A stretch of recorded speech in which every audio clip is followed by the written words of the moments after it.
Good night, everyone. Tonight, God is good and God is good all the time. My name is Irma J. Springs. I'm here to give you a word on tonight. And the topic is going to be consecration of the firstborn and crossing the sea.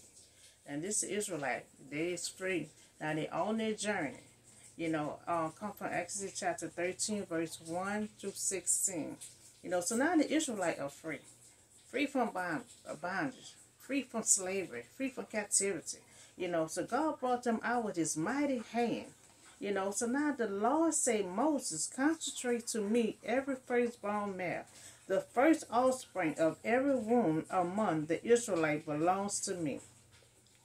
So remember early on weeks ago, God had told Moses, tell the Israelites, they are my people. And let them know I'm their God. God saved them from the clash of the firstborn. He got all Pharaoh firstborn son, but saved the Israelites. Remember, they had to put blood on the door frame. So now Moses said to the people, concentrate this day, the day that you came out of Egypt, but of the slavery, because the Lord brought you out with his mighty hand. God said, eat nothing containing you. God don't want to eat nothing with you. So the Lord bring you into the land of the Canaanites, Hezronites, Amalekites, the land that he swore to their ancestors, and he giving it to them. So God is still being faithful to Abraham even after that. Because he told Abraham, he's sticking to his word.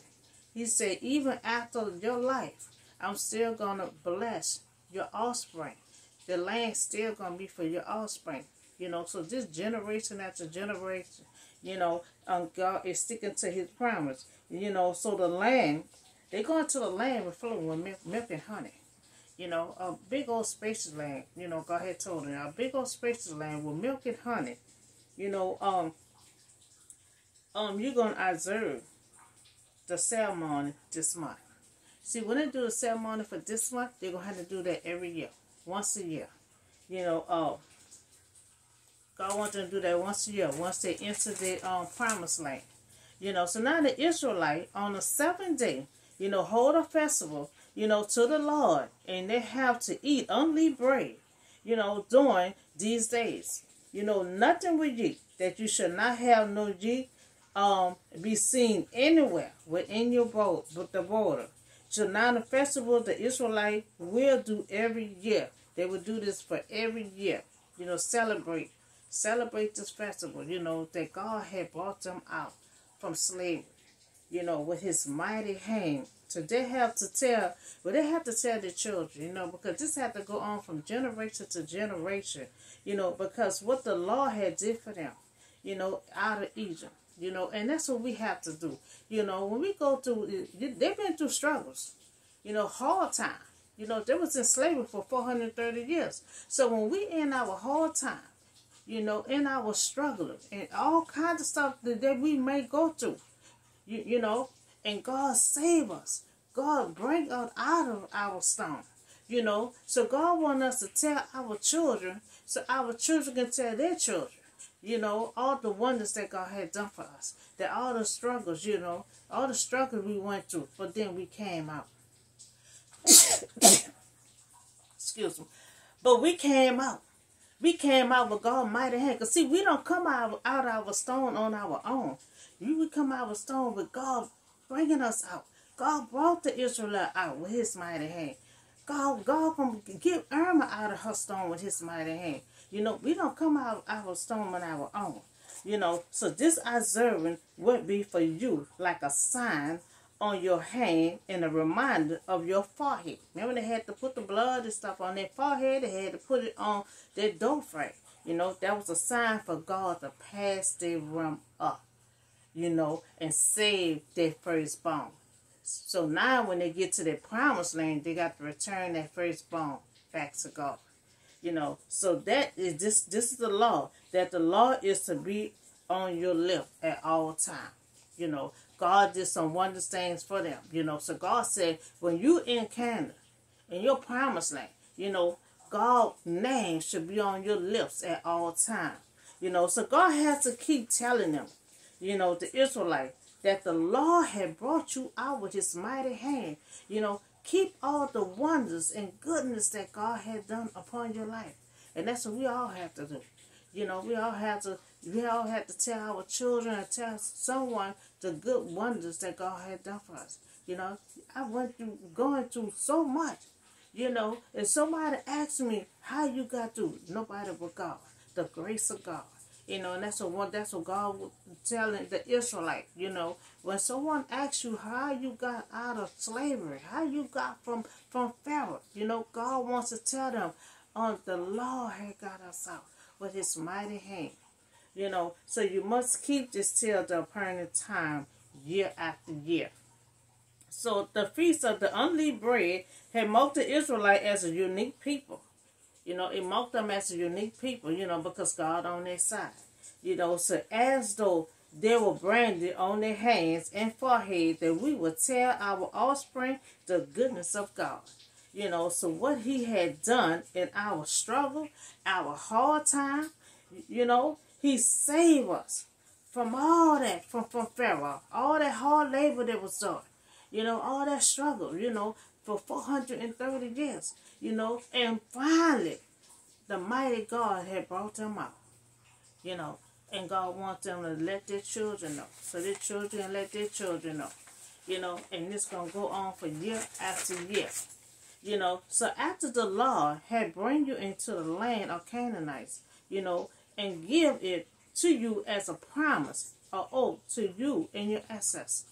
You know, their ancestor is Abraham, Isaac, and Jacob. You know, because see, these is generation after generation. The first group of generation died. The second group generation died. So the generation just go on and on. You know, so God had made an oath to their ancestors. You know, and now he giving it on to them. You know, so when they enter into your land, God said they are to give over, you know, to the Lord the first offspring of every womb. You know, all the firstborn male of their livestock belongs to God. You know, their firstborn son belongs to God. Their first male livestock, you know, livestock goes to God. You know, because God has saved all their firstborn when God went after Pharaoh and all his people firstborn. They were saved. So now they're safe. They're gonna be safe. They're gonna be in their promised land. You know, and God said that they is my people and I'm their God. You know, he said the Israelite belongs to him. You know, so he want all their firstborn son and all their firstborn livestock. You know, so to enter the Canaanites, the firstborn belongs to God. You know, also their firstborn male livestock belongs to God. You know, so they have to redeem their lamb, firstborn donkey. You know, and if they don't redeem it, they have to break the neck. You know, so all the animals have to be redeemed. And if they don't redeem it, they have to break the neck. And if their son asks, what does this mean? You know, what does this mean? You know, and they're supposed to say, a mighty hand, God mighty hand, the mighty hand, the Lord had brought us out of Egypt, out of the land of slavery. They cried out to God. And remember, Joseph told them, God gonna come to your rescue. He gonna come to your aid. You know, and they thought God had forsaken them because it was a long time. But God had rescued them, brought them out with his mighty hand. And this means, when Pharaoh was stillborn, see, all this still means, when Pharaoh was stillborn, he had refused to let the Israelite go. You know, he refused to let them go. So the Lord killed his firstborn of both people and his animals. You know, so that's why God had to do that with the Israelites. You know, because he did it with Pharaoh. He killed Pharaoh in their firstborn. He killed their firstborn son. Their first male animals. You know, so he killed the human and he killed the animal. So that's why, you know, the Israelite was saved. You know, so now they enter into their promised land. God said, okay, it's time for y'all to give me your firstborn son. Every last one, you give me your firstborn son. give me your first male animal. You know, so that's because God had did that with Pharaoh, and they were saved. The Israelites saved. He saved them for everything that he was coming after Pharaoh with. The Israelites kept on being saved. When he brought all the darkness, the Israelite had light. You know, so this is why, you know, to have to sacrifice to the Lord the first male offspring of every womb and redeem each of their firstborn son. You know, this was a sign, you know, of your hand, and this was a sign. This was a sign of your hand and the symbol of your forehead that the Lord brought them out of Egypt with his mighty hand. You know, so when God had, you know, pledged firstborn, you know, on Pharaoh, you know, God saved the Israelite life. You know, so now when they had entered their land, they have to turn over their firstborn son. They had to turn over their first male animal. And they had to turn it over to God. You know, so redeem, they had to redeem. They had to redeem every firstborn among, you know, their son. You know, during the night, the Israelites had escaped from Egypt. God spared the oldest, God had spared their oldest son. You know, all their oldest son, God spared them when he was taking Pharaoh and all Egyptian and all his Pharaoh people, all their firstborn sons, God had took all them out. But the Israelite first son, God had saved. You know, so every house will mark with blood on the doorframe because God saved their life of their firstborn. You know, so he had the rightful claim to them. You know, but he had saved all of them. God had the rightful claim over the Israelite firstborn. You know, but God commanded the Israelites to buy their sons back from him. This served three main purposes. You know, one, it was a reminder to the people of how God had spared his son, you know, from death and freed them all from slavery. Two, it showed that God had respect for human life and contrasted to the false god who their worshippers believed demanded human sacrifices. So three, the day when Jesus Christ, you know, will buy us back by paying the price for our sin once and for all. You know, God told Moses early on, the Israelite is his people. They belong to him. You know, and he also said, and I'm their God.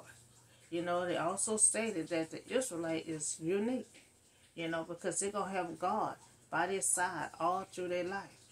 You know, all through their life. You know, so now we're going to talk about the crossing of the sea. The crossing of the sea. You know, and that's going to come from Exodus chapter 13, verse 17 through 22. Now, Pharaoh let the people go. Finally let the people go. You know, God did not lead them on a road to the Philistine country. You know, though that was the shortest route. Now, see, God had them not to take the shortest route. He had them to take the long route. You know, because sooner a war would have broke out, they would have ran straight back to Pharaoh. You know, and see, God already knows what's ahead of our journey. You know, we can never see the unseen, but God can see. God can see because he always going to go ahead of us in our journey. You know, he didn't want them to go through the Philistine because he know they were going to eventually go into war. So God protect them from not going. It was two reasons. God had protect them from not going fighting with the Philistine, and he also did not want them to go running back to Pharaoh. So he had them to take the longest route, even though they had a shortest route, but he had them to take the longest route. You know, so God said if they face war, they might change their mind and return back to Egypt. So he had them to take the long route. You know, God doesn't always work in a way that we seem best to us. You know, but instead of guiding the Israelite along the direct route from Egypt to the promised land, he took them by a longer route to avoid fighting with the Philistine. You know, so if God does not lead us along the shortest path to our goal, we have to follow God willingly, and trust him to lead us safely around the unseen obstacles. You see, we don't know the unseen obstacles, but God do. That's why God always go ahead of us in our journey.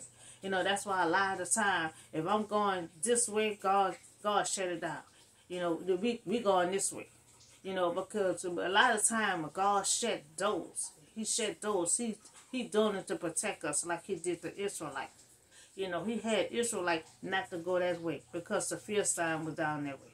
And he know they were going to be fighting. It ain't time for them to be fighting war right now. It's time for them to try to get to their promised land.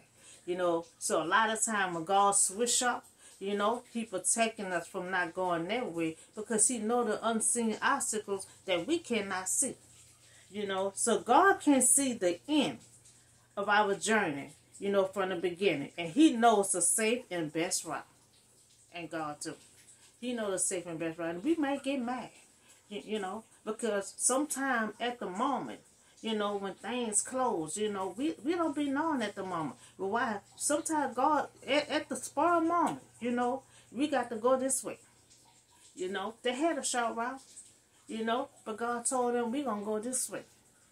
Take the long route. So when the Philistine come, you won't be running back to Pharaoh. And also he protecting them from the Philistine. So it was two reasons. So there are two reasons why God did not direct them to the shortest route.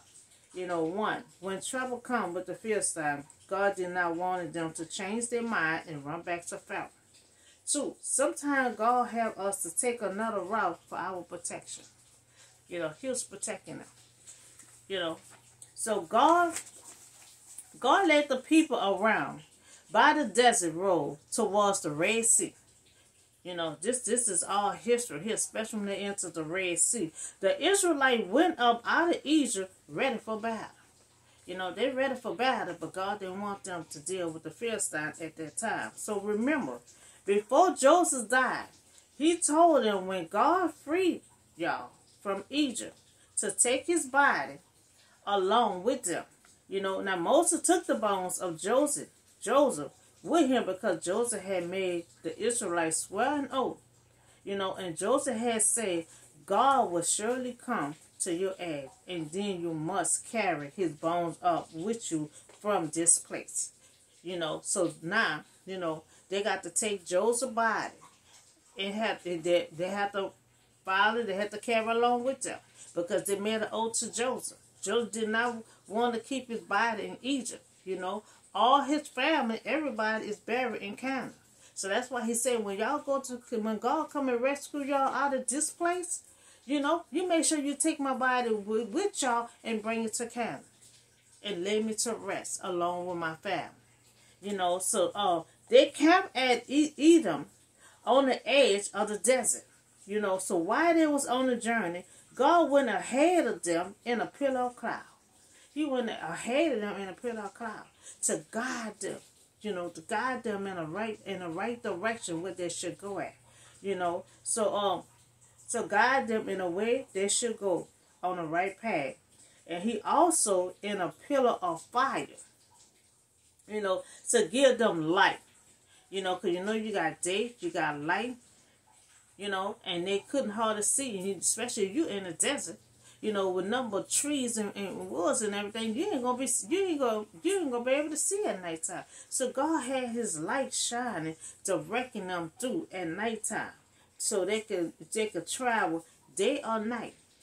So one, God went ahead of them in a pillar of cloud, to guide them on their journey.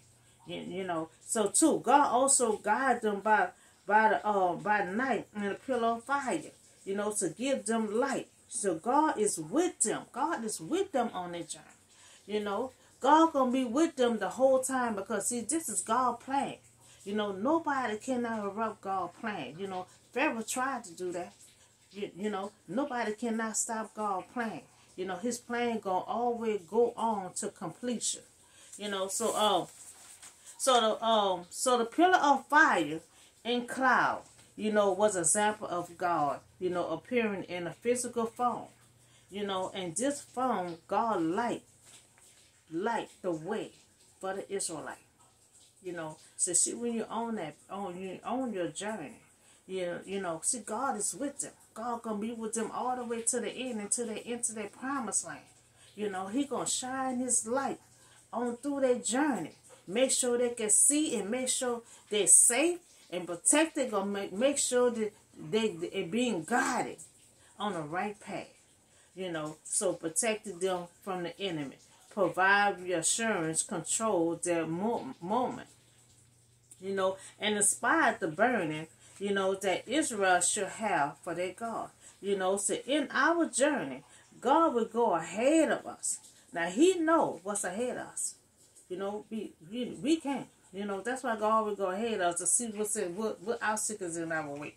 He always go ahead to see the unseen. We cannot see the unseen, but God can. God also guides them through the pillar of cloud to make sure they take the right path. Too. Because see, the Israelites, they were they was a little bossy. They were mumbling the whole time. So God didn't want them to try to go their own. We will try to go our own way on our journey.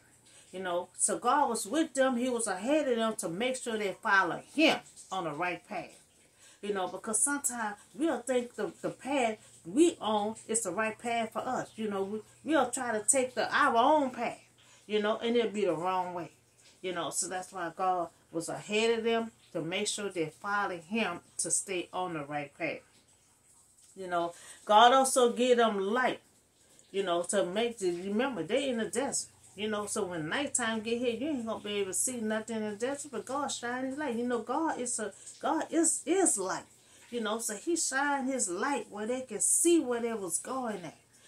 So God shined his light. Now see, just the story of Consecration, or their firstborn son had to get turned over to God. Their first male animal had to get turned over to God. Because God saved their firstborn when he went after Pharaoh in their firstborn. So God said, the Israelite belongs to me. Their firstborn belongs to me. Their first male animal belongs to me. And God also didn't take them on a short route. God took them on a long route. Because see, God, a lot of time, we'll change our mind and want to go back to slavery, want to go back to bondage, want to go back to captivity. We're going to see down the line, when a Pharaoh try to go after them, they're going to want to go back to Pharaoh. So see, God already know their heart. God already know how they was going to do. We have a little trouble when we thinking we out of bondage. We could be free, but sometimes, we'll still feel like we in bondage. So soon as one little thing happened, we want to run back to it. God knew their heart. Because see, down the line, when we keep on going through these stories, when they see Pharaoh back behind them, they're going to like, y'all should have left me alone, left us alone. Let us go back to slavery. They want to go back to slavery after they called and cried out to God 430 years. So God already knew they were going to change their mind. They're going to want to go back to Pharaoh. But God going to still save them. God going to still spare their life.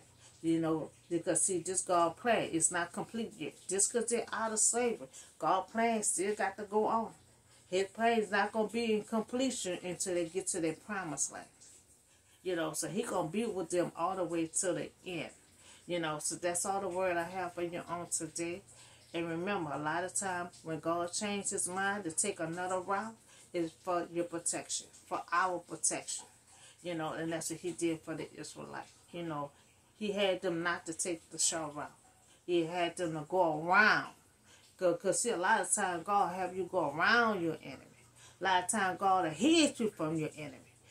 So when God said you don't go this way and go that way, it's sometimes for our protection. The door closed sometimes for your protection. He always was protecting the Israelite. To make sure his plan is complete. So that's all the word I have for you on today. And y'all have a blessed and safe night. And I see y'all on the next video.